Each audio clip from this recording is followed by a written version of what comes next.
Štem se za Juda po 8. oktobru. 1200 ljudi je bilo pravkar pobitih. Mislim, da to ni izbira strani. Mislim, da je to izbira strani človečnosti. Potem, ko sem začel bolj redno objavljati, v tednih po 7. oktobru, sem izgubil med 25 in 30 tisoč sledilcev samo na Instagramu. Kadarkoli slediš poti resnice in pristnosti, boš vedno na poti izgubil nekatere ljudi.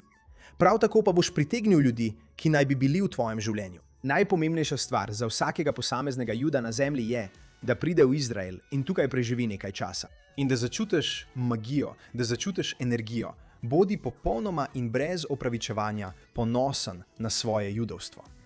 Strah nikoli ne zmaga. In spet smo nazaj v oddaji Quad Interviews, kjer intervjuvamo zelo zanimive ljudi. In danes intervjuvam zelo zanimivega moškega. Na Instagramu je njegovo ime Jeremy Awakens. Njegovo ime je Jeremy Aronson. Je podjetnik na področju zdravja in zdaj je postal aktivist. Jeremy, dobrodošel. Zelo sem vesel, da sem tukaj. Zelo lepo, da si tukaj. Jeremy, naj začnem z očitnim vprašanjem. Jeremy Awakens, prebudil si se 7. oktobra, kaj ne? Ja, zase bi rekel, da sem Jud po 8. oktobru. Povej mi, kaj se je zgodilo, ker si imel oziroma še vedno imaš čudovit posel. Si zdravstveni trener oziroma svetovalka za zdravje. Mislim, da nisi bila v Izraelu 12 oziroma 13 let pred 7. oktobrom. Ja. Povej nam, kaj se je zgodilo 7. oktobra in v tednih potem? Ja, seveda. Hvala za vprašanje. Torej, v Izrael sem prvič prišel po srednji šoli. Udeležil sem se programa za leto premora, imel sem se odlično. Bil sem v Bad Džamu, Jeruzalemu, v mladinski vasi blizu Rehovota. Vrnili sem se nekaj poletij kasneje, ko sem imel 20 let na to, pa sem šel na univerzo v Ameriki, kjer ni bilo res močne judovske skupnosti in sem nekako odtaval. V redu. Vedno sem bil zelo strasten glede zdravja in telesne pripravljenosti. Moj oče se je ukvarjal z možgani, zato so me možgani vedno zanimali. In raziskoval sem zdravje in duhovnost na vse možne načine, razen skozi judovstvo. Wow. In pravzaprav je bilo nekaj tednov pred 7. oktobrom, ko sem preživljal res temno obdobje v svojem življenju. In nekaj tednov zapored nisem želel vstati iz postelje zjutraj.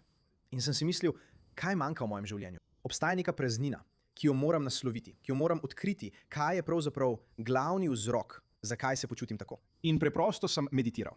Nekega večera sem sedel sam s seboj in dobesedno sem videl Boga, ki je prišel pred me in rekel: "Kje si bil, prijatelj?" Mislim, To je bilo pred 7. oktobrom. to je bilo približno 2 tedna prej. To je čudno. Ja. V In redu. to je bilo kmalu po mojem 33. rojstnem dnevu, mislim. In tisti šabat sem šel v Chabad v Miami Beachu. Da še nikoli nisi bila. Ne, mislim, Poglej, bodiva iskreni. Odraščala si v judovski družini in si obdana z Judi v Miamiju. ja, To ni bila tvoja skupnost. odlično vprašanje. Pravzaprav sem odraščal v Kaliforniji, v območju zaliva, v zelo sekularni judovski skupnosti. V redu? Sploh ni bila močna. In ko sem se preselil v Južno Florido pred nekaj več kot 10 leti, sem dejansko poskušal postati del judovske skupnosti. Prva šabatna večerja, na katero sem šel v Aventuri na Floridi, če vam je to znano. Ja. Usedem se, potem ko rabin izreče kiduš. In ti poleg mene reče, to je za nič. In jaz rečem, kaj je za nič? On pa, ne moreš biti pokopan na judovskem pokopališču, ker imaš tetovaže. Prosim. In sem mu rekel, stari, še niti nismo imeli. Tako Ne boš reci začel živjo. ta odnos. Najprej. To sploh ni res.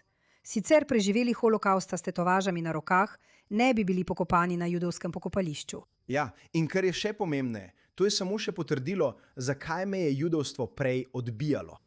Ker so te nekateri ljudje odbili. Zdelo se mi je, da je bilo zelo... Imel sem občutek, da verni ljudje gledajo na tiste, ki niso tako verni, kot na manj vredne.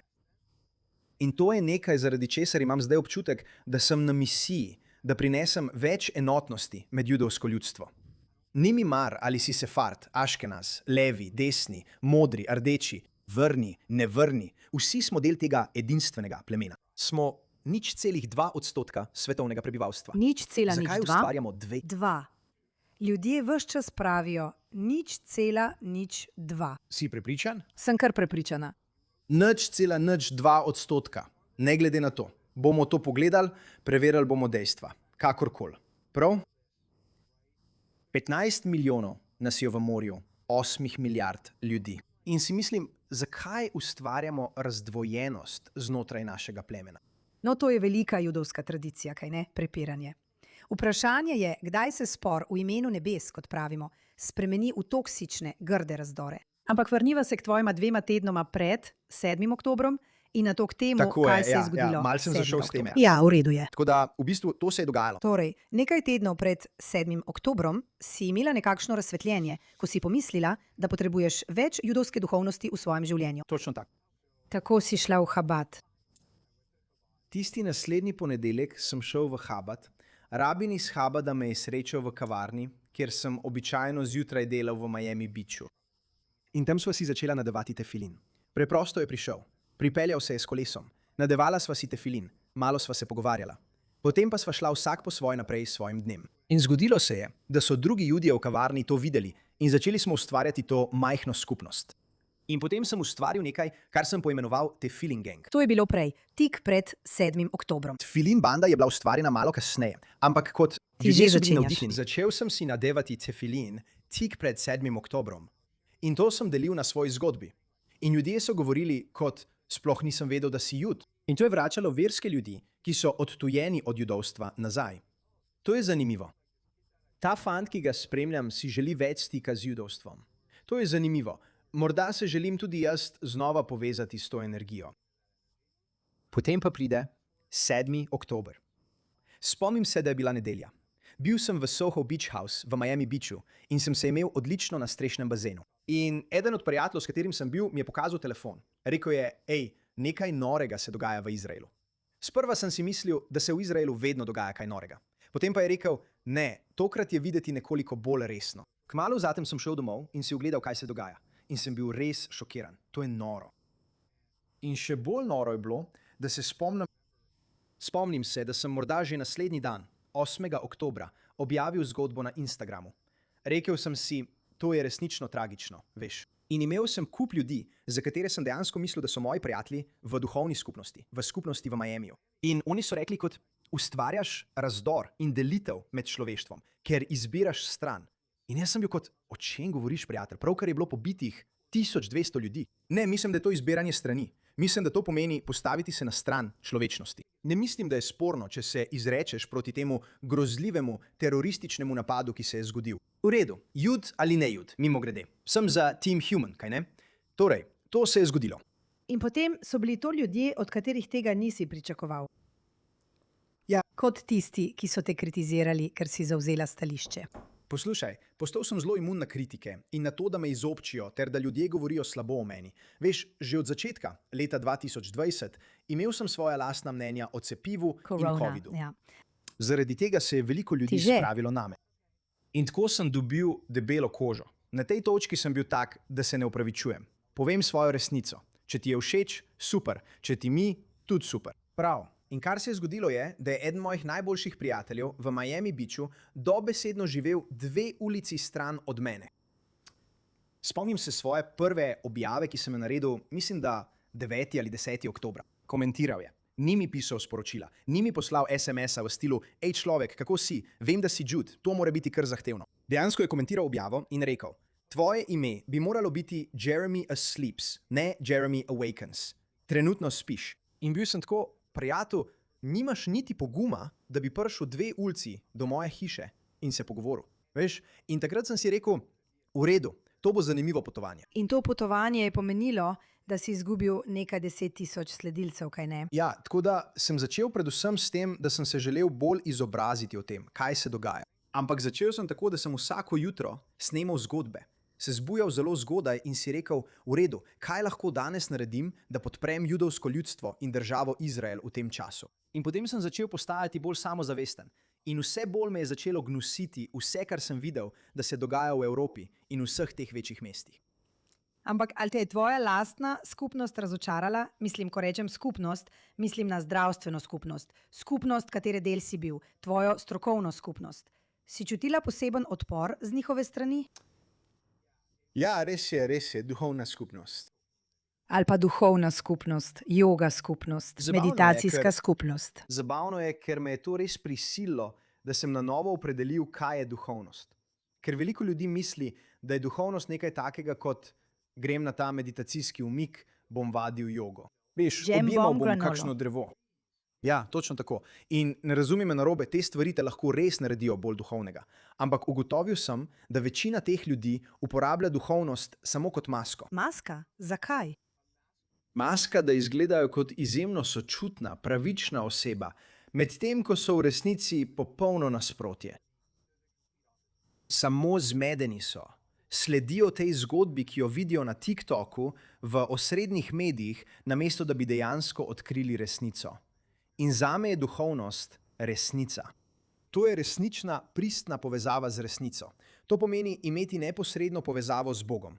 In brez teh stvari res ne moreš biti duhoven. Veš, moj rabin pravi, da je duhovnost kot dve besedi. A ne? Je kot duh in je kot obred. Torej, obred je recitiranje modehani, modahani je ovijanje tefilinov, je izvajanje teh stvari. In prav tako je občutek tiste stalne energije od Boga in vsakodnevno izvajanje stvari, da to utelešaš. Ampak ja, bil sem tako zgrožen, ker ti ljudje ves čas govorijo o ljubezni in svetlobi.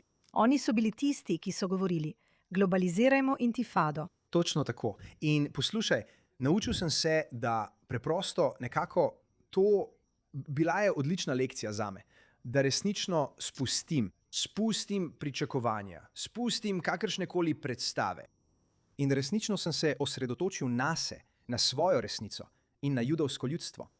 Bilo mi je zelo jasno, da odgovorim na tvoje vprašanje. Potem, ko sem začel bolj dosledno objavljati, v tednih po 7. oktobru, sem izgubil med 25 in 30 tisoč sledilcev samo na Instagramu. To je veliko. In v tem procesu pa je bilo nekaj lepega. Ljudje, ki so me še naprej spremljali, so resnično podprli moje poslanstvo. Toliko Judov z vseh koncev je reklo: oboževal sem te že prej. Nisem imel pojma, da si Jud. In zdaj te imam še raje. In zdaj je kot, wow, zdaj smo na tej poti skupaj. Kot da še bolj vztrajamo pri tem. Zato mislim, da je res dragocena lekcija ta, da ko slediš poti resnice in pristnosti, boš vedno na poti izgubil nekatere ljudi. In prav tako boš pritegnil ljudi, ki naj bi bili v tvojem življenju. Se strinjam, to je filter za idiote.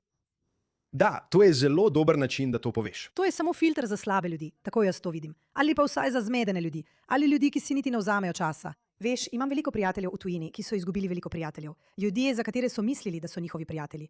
In potem sem si mislila, no, če ti ljudje, niti tebi in tvojemu mnenju, ne morejo dati niti možnosti, da imaš prav, ali se malo poglobiti ter ugotoviti, kaj se v resnici dogaja. Potem v resnici nikoli niso bili tvoji prijatelji ali te spoštovali, veš? In to je filter. Zdaj, Jeremy, res rada gledam eno od stvari, ki jih pogosto objavljaš. Mislim, torej si še vedno podjetnica na področju zdravja in si vključena v zagonska podjetja. In razvila si nekaj, tudi socialna podjetja. Tvoj Tfilin Gang in tvoja Šabat Couch Šabat.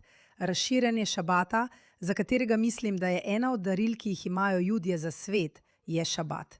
In Charlie Kirk, naj mu Bog da večni mir, je napisal knjigo o tem enem dnevu v tednu, ko se lahko odklopimo, smo s svojimi družinami in razumemo, da gre za nekaj večjega od nas samih. Resnično verjamem v to. Ampak kar mi je res všeč je, ko ustvariš vsebine o svojem zmenkarskem življenju v Izraelu in svojem zmenkarskem življenju v Miamiju. In vprašala te bom kot samskega moškega.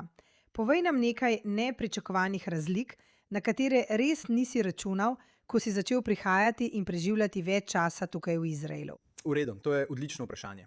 Zanimivo je, ker sem na družbenih omrežjih zelo odkrit glede marsičesa. Res si. Ampak tudi obstajajo določene stvari, ki jih ne delim toliko. Naprimer, ne delim podrobnosti, kot so: hej, včeraj sem šel na zmenk s to punco in tako je potekalo. Take stvari preprosto Ne, ampak rekla si splošno. Splošen vtis. Seveda, seveda. Torej, rekel bom takole. Mislim, da se lahko ženske v Ameriki veliko naučijo od izraelskih žensk. V redu, začnimo s številko 1.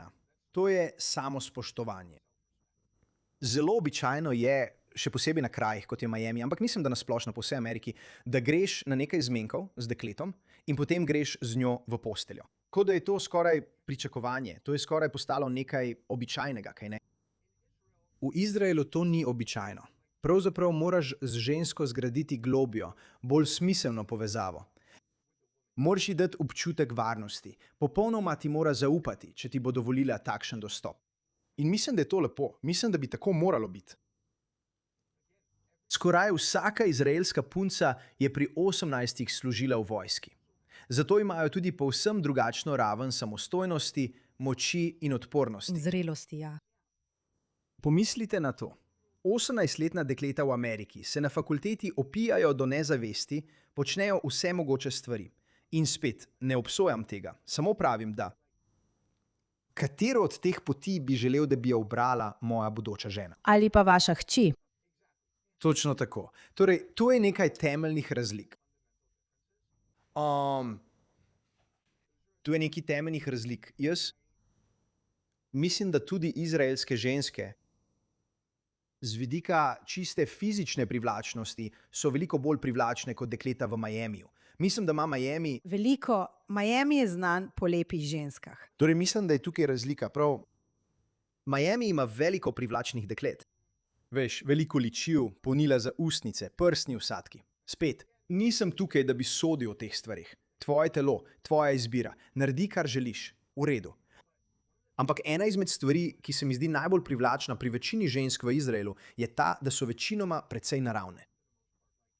Imajo ta mediteranski sijaj, imajo to čudovito bistvo. In mislim, da to bistvo izhaja iz večje povezanosti z njihovo dušo. In kot da so bolj samozavestni glede svojega telesa. Kot da ne čutijo potrebe po botoksu, polnilih za ustnice ali vsadkih.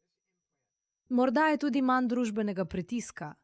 Razumeti moraš tudi okolje. Verjetno je manj površinsko, ker nimamo časa.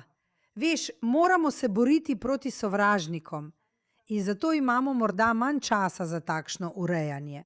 Sem pa slišal, da imajo take vzvišene punce za to čas. Ja, mogoče.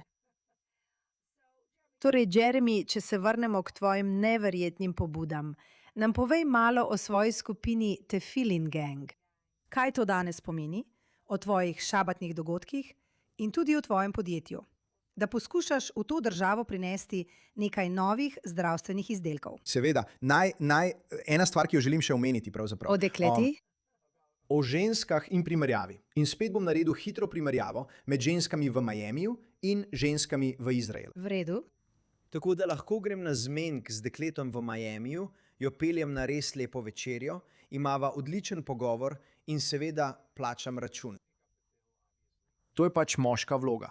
Odšteti $500 in morda na koncu večera dobim zahvalo. Resno? Ja, prisoten je tak občutek upravičenosti.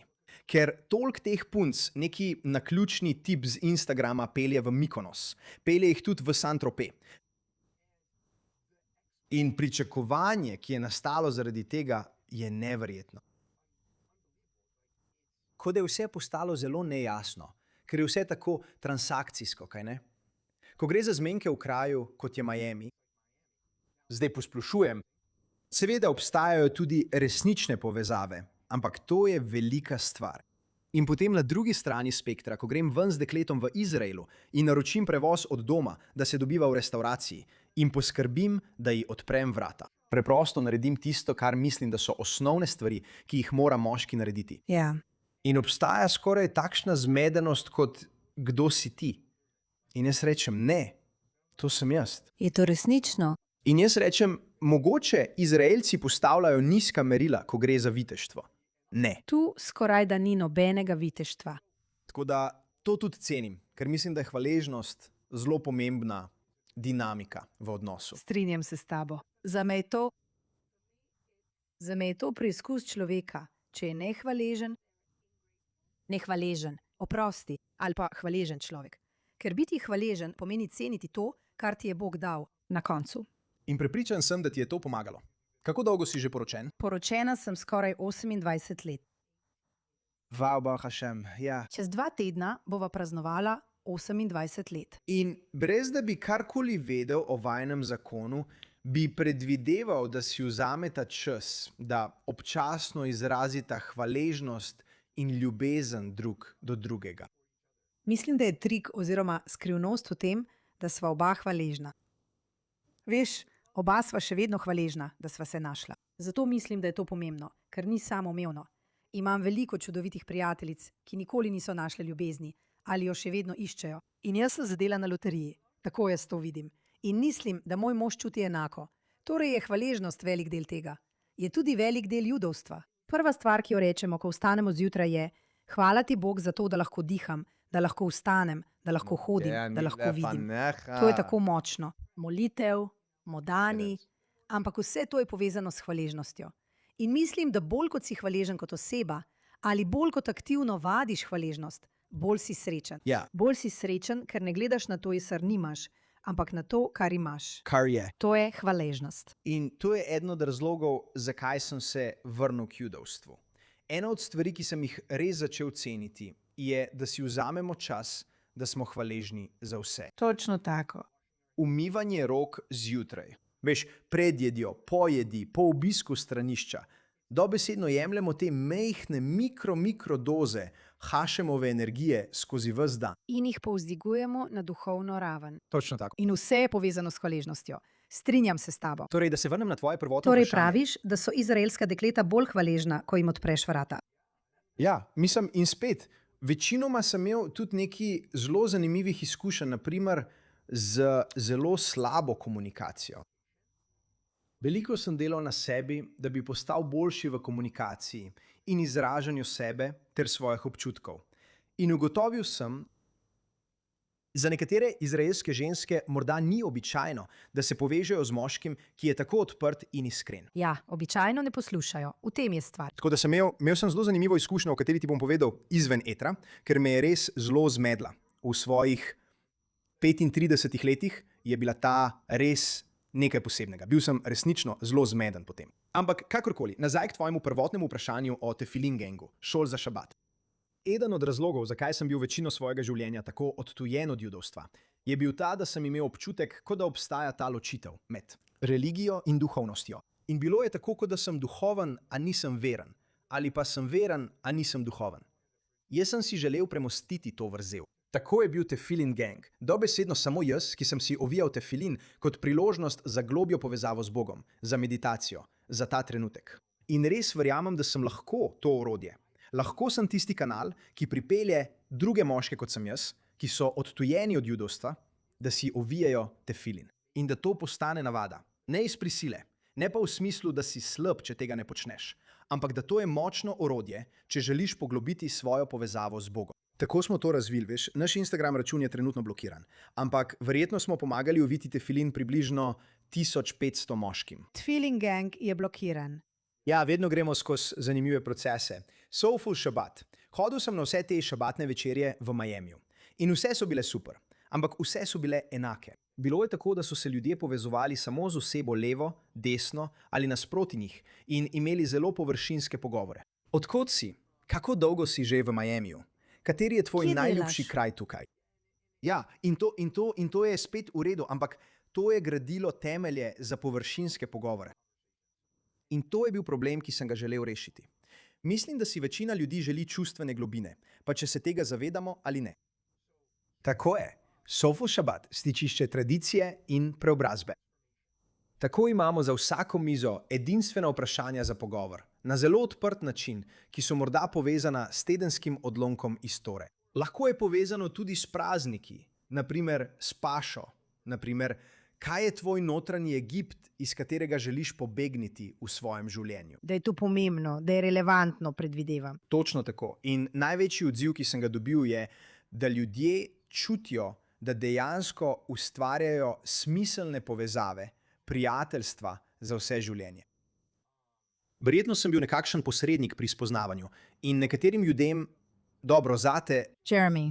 torej, mislim, to traja šele 1 leto. Veš, res se šele začenja. Zato sem navdušen, kam bo to šlo. In potem je najnovejši podvig Lev 18, ki je v bistvu telezdravstveno podjetje, ki prinaša najbolj legitimna sodobna zdravila judovskemu ljudstvu.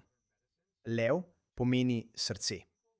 18 je številka za čaj, seveda. In tako se bomo osredotočili na izgubo teže in metabolizem, moško spolno zdravje in tudi pomoč ljudem z avtoimunskimi boleznimi, Lepo. kot sta PCOS in Kronova bolezen. Torej bomo delali s peptidi in drugimi zdravili. Imamo zdravnike z licenco v vseh 50 zveznih državah Amerike. To je super. In potem upamo, da bomo po prvem uspešnem letu v Ameriki morda lahko prišli v Izrael in prinesli ljubezen. Upajmo. 18 tukaj. Torej, Jeremy, zdaj boš tukaj preživel nekaj tednov. Od 7. oktobra si tukaj preživel kar precej časa. In res vidim tvoje vsebine. In res si v bistvu poskušal približati življenje v Izraelu, v Tel Avivu, ljudem, ki tega ne poznajo. Veš, ljudem, ki ne vedo, kakšno je življenje tukaj. Če se ne motim, si bil tukaj tudi med nekaj vojnami ali vsaj med iranskimi napadi. Kaj je tvoje glavno sporočilo, ko srečaš ljudi, ki nimajo nobene povezave ali imajo celo negativno mnenje o Izraelu? Kaj je prva stvar, ki jim jo poskušaš povedati? verjamem, da je najpomembnejša stvar za vsakega posameznega Juda na svetu, da pride v Izrael, preživi tukaj nekaj časa in začuti magijo, začuti energijo. Dobesedno imam kurjo polt, ko to govorim, ker nisem prišel sem teh 13 let in to je ena največjih stvari, ki jih obžalujem. Res se sprašujem, kako sem lahko zamudil to močno energijsko silo, ki je Izrael.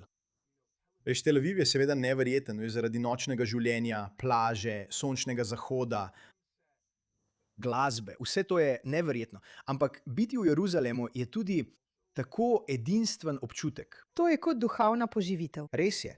Lahko grem zjutraj na sprehod in se počutim tako povezanega s svojo vero. Počutim se tako povezanega z Bogom. In zelo zlahka te posrkajo naslovnice in biti preplavljen s strahom. Si misliš, moj Bog, ni varno priti sem. In potem prideš sem in si misliš, wow, še nikoli v življenju se nisem počutil bolj varnega. Veš? In mislim, da je to zame zelo pomembno. Vedno več je mladih Judov, ki so dejansko proti Izraelu. In Ja, to je. In veš, zdaj v Ameriki, ti kot Judinja, rojena v Ameriki, gledaš okoli sebe in vidiš antisemitizem, ki ga verjetno še nikoli v življenju nisi videla ali doživela. Vidiš ga z leve, vidiš ga z desne. Kako se ti tega lotiš? Kakšen je način, da to dejansko premagamo, se s tem soočimo? Kaj bi morali ameriški Judi storiti? Torej mislim, da je prva stvar, vsak ameriški Jud mora preživeti več časa v Izraelu. V redu. Druga stvar je, da ste popolnoma in brez opravičevanja ponosni na svoje judovstvo. Naprimer, zdaj nosim zelo majhno Davidovo zvezdo. Običajno imam večjo, a sem jo založil. Slišim pa, da Judje v New Yorku skrivajo svoje zvezde. Ja. Spreminjajo si ime v Uberju, ker nočejo. Da bi voznik morda vedel, da so Judje. In tistim ljudem moram povedati, da v resnici še poslabšujejo težavo. Se strinjam. Vzdržujete ta začarani krog. Ampak prestrašeni so, Jeremy. Prestrašeni so. In to je resnično. Kar je prav tako resnično, je to, da strah nikoli ne zmaga. In če boš še naprej deloval v strahu, da pokažeš svojo pristno identiteto, kako misliš, da bo potem reagiral preostali svet? Ja. Spet, Judje so najboljši, ko so združeni, močni in ponosni.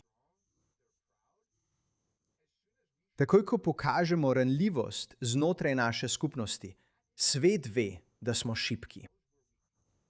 Se strinjam. To je bilo neutemeljeno sovraštvo, ki je uničilo drugi tempelj. Tako je. Prav. Rimljani so ga fizično uničili, vendar je bilo neutemeljeno sovraštvo med Judi pravi vzrok. Ja, prav. Ena od tolp jih je poklicala, da bi uničili drugo tolpo. Zato se je to zgodilo. Zame je to tako preprosto. In mislim, da morajo starši bolje upravljati svoje delo pri instirona, svojim otrokom dati orodja, da jim približajo judovstvo in ga naredijo bolj privlačnega. Naprimer, Strinjam se s tabo. pravzaprav sem vesel, da tega nisem imel, ko sem bil mlajši. Imam občutek, da me je Bog postavil na zelo edinstveno pot. Vse se je zgodilo točno tako, kot se je moralo. In imam občutek, da sem bil 15 let odrezan od te čudovite družine. Ja. Veš, tako da Veš, nismo, vedno rečem. Rekla sem prijatelju, ki me je danes poklical in je rekel, moj brat zapušča državo. Tukaj je bil že več let in sem rekla, rekel je, da misli, da je vse slabo. Rekla sem, in kje pa ni? On pa, ja, imaš prav. Rekla sem, glej, na koncu koncev nismo popolni, ampak tvoja disfunkcionalna družina je še vedno tvoja družina. Torej, vprašanje je, ali ostaneš in poskušaš to zaceliti, ali pa greš in najdeš drugo disfunkcionalno družino. In tukaj smo zdaj. Raje ostanemo pri družini, ki jo poznamo in imamo radi. S čim bi rada zaključila? Kakšno je tvoje sporočilo? Moje sporočilo za judovsko ljudstvo je, da resnično utelešamo eno od naših temeljnih vrednot. To je tikkun olam, ozdravljanje sveta, kaj ne? Toda, da bi lahko zdravili svet, moramo najprej ozdraviti sebe. Absolutno. In trenutno je na tem svetu toliko Judov, ki hodijo naokrog z neozdravljenimi travmami. In ta energija ustvarja brezvzročno sovraštvo med Judi. Nikoli ne bomo postali najboljša verzija sebe, če ne opravimo notranjega dela. V redu, mislim, da je najpomembnejša stvar, kot sem že govoril, prosemitizem. Kako lahko sam postanem najboljša verzija sebe? Tista verzija, ki me je Bog ustvaril, da postanem? Kaj ne? Vsako jutro izgovarjam moda ani, si ovijam tefilin, molim, skrbim za svoje telo, skrbim za svoje bitje, jem zdravo hrano, ravnam s seboj prijazno, ravnam z drugimi prijazno. Če bomo vsi upravili to notranje delo, bomo skupaj dvignili na novo raven. In nihče nas ne bo mogel spraviti na tla, ko bomo dvignili svojo zavest. Zato mislim, da se moramo osredotočiti na prosemitskost, namesto na, kot da bi se osredotočali samo na vso negativno energijo. Torej, gre res za to. Tikkun olam in tudi, veste, zdravljenje naše duše. No, to mi je všeč in to je čudovito sporočilo. Jeremy, hvala, ker si se prebudil, hvala, ker si tukaj in prosim, vračaj se v Jeruzalem, kolikor želiš. Baruch Hashem. Tako zabavno je s tabo. In morava narediti še eno rundo, da prideš na moj podcast. Z veseljem, hvala. Naredimo to.